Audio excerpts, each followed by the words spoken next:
মারে, তোর এই অদম পিতাকে ক্ষমা করিস মা। আমি যে নিরুপায় হয়েই তোকে এখানে রেখে যাচ্ছি মা।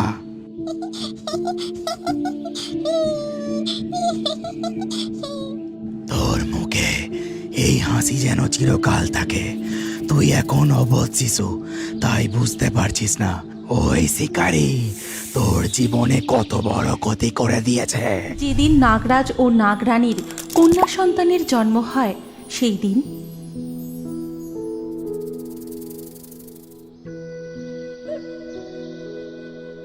নাগরাজ, আপনি এই কন্যা সন্তানের জন্ম হওয়াতে খুশি তো?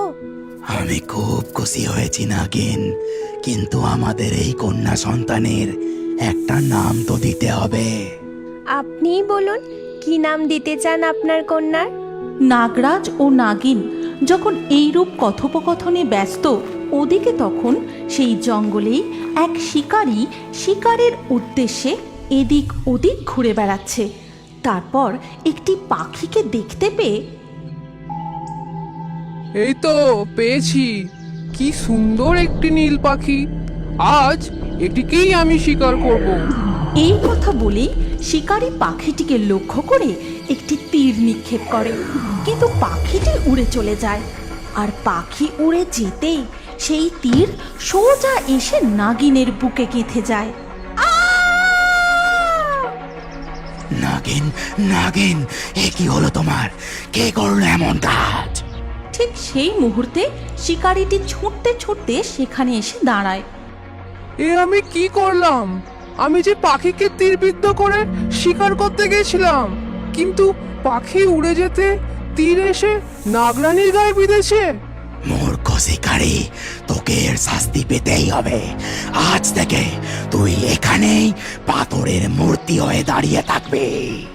আমায় ক্ষমা করুন ইচ্ছাধারী নাগরাজ। মুক্তি চাস? ঠিক আছে, তবে তোর মুক্তিও হবে। আমার কন্যা সন্তান যখন 5 বছর পূর্ণ করে ইচ্ছাধারী নাগিনের শক্তি অর্জন করবে, সেই দিনই তোকে এই পাথরের মূর্তি থেকে মুক্তি দেবে। এই কথা বলে নাগরাজ সেই শিকারীকে পাথরের মূর্তিতে রূপান্তরিত করেন। তারপর কন্যা সন্তানকে কোলে নিয়ে সেখান থেকে চলে যান এবং জঙ্গলের শেষ প্রান্তে নাগরাজ তার কোল থেকে কন্যা সন্তানকে তাদের দাওয়ায় নামিয়ে রাখেন। তারপর নাগরাজ নাগমণি কন্যা সন্তানকে স্পর্শ করিয়ে তার লেজটিকে মানুষের মতো 2টি পায়ে রূপান্তরিত করে দেন। এরপর তিনি কন্যাকে সেখানেই রেখে আবার জঙ্গলে ফিরে যান।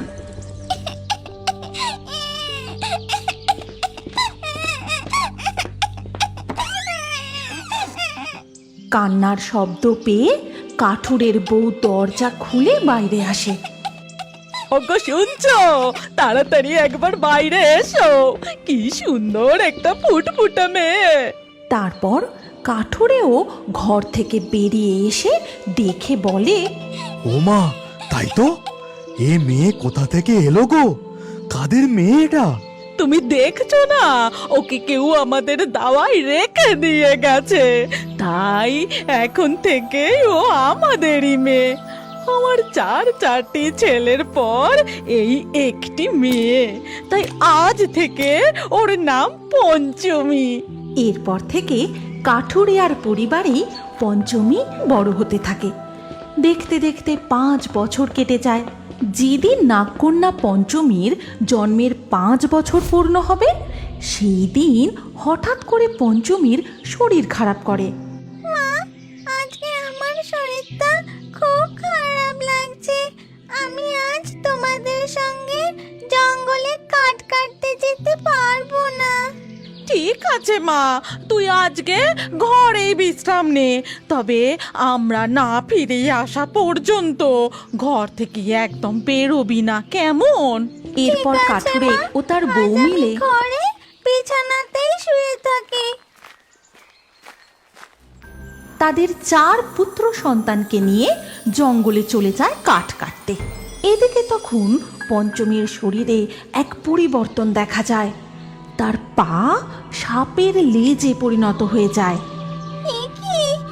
এটা আমার কি হলো? কেমন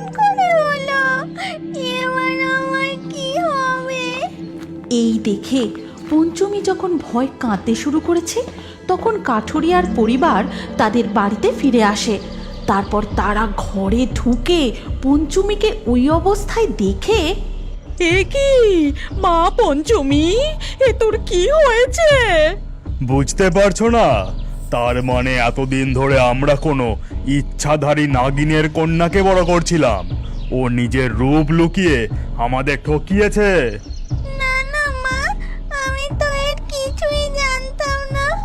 আমি বুঝতেই পারছি না এটা কি করে হলো। কিন্তু কাঠুরে সেখানে আর না দাঁড়িয়ে সোজা চলে যায় এক সাপুরের কাছে।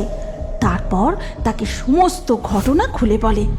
আর সব কিছু শুনেই সাপুরে বলে, কি বলছিস রে? এ তো ভয়ানক কাণ্ড। তাহলে তো আমাকে এখনই সেখানে যেতে হবে আর ওই নাগ কন্যাকে বন্দি করতে হবে, না হলে ও তোদের অনেক বড় ক্ষতি করে দেবে। তাহলে তাড়াতাড়ি চলুন সেখানে। না জানি এতক্ষণে সেই নাগকন্যা পঞ্চমী কি কি ক্ষতি করে দিল। তারপর সেই সাপুরে কাঠুরের সাথে সেখানে আসে আর খুব জোরে জোরে বিন বাজাতে শুরু করে। বন্ধ করো এই বিনের আওয়াজে, আমার যে খুব কষ্ট হচ্ছে। বাবা বাবা, ওই সাপুরেকে বিন বাজাতে বারণ করো, আমার যে খুব কষ্ট হচ্ছে। না না, আমি তোর বাবা নই, তুই একটা নাগকন্যা। সাপুরে মশাই, আপনি একে আপনার সাথে নিয়ে চলে যান। এরপর সাপুরে পঞ্চমীকে দড়ি দিয়ে বেঁধে বন্দি করে।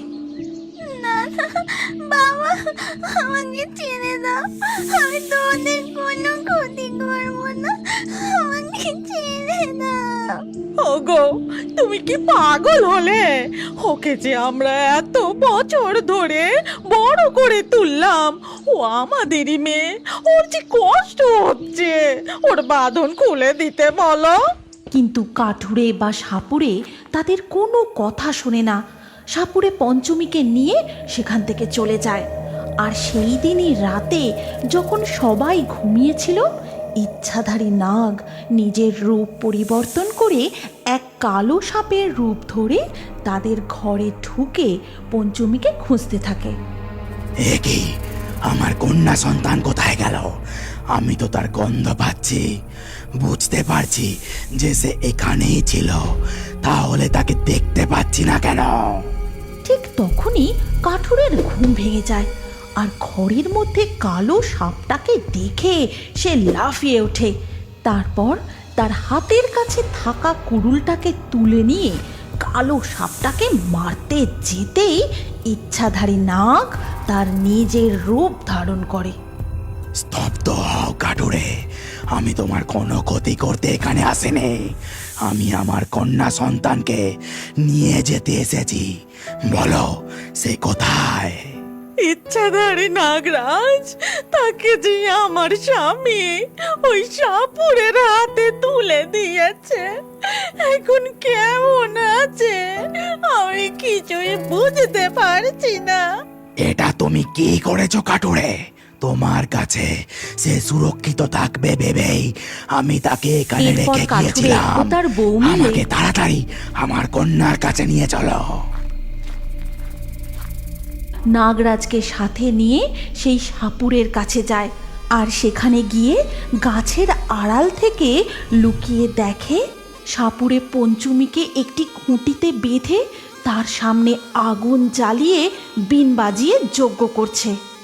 বন্ধ করো এই বিন বাজানো, বন্ধ করো, আমার যে খুব কষ্ট হচ্ছে, বন্ধ করো।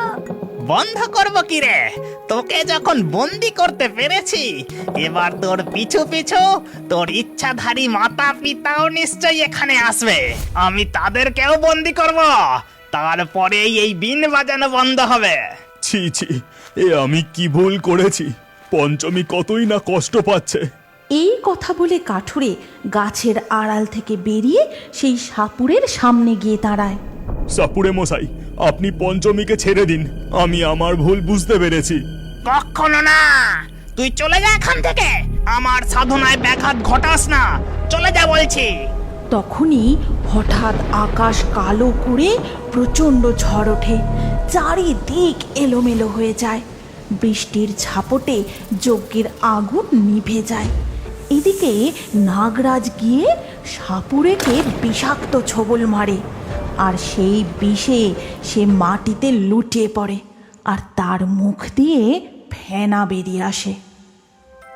এই গল্পের পরবর্তী পর্ব যদি তুমি দেখতে চাও তাহলে কমেন্টে নেক্সট পার্ট অবশ্যই লিখো, আর আমাদের রিও বার্ডস ফেসবুক পেজটি এক্ষুনি ফলো করে নাও। এই গল্পটি ভালো লাগলে লাইক করে শেয়ার করে দাও।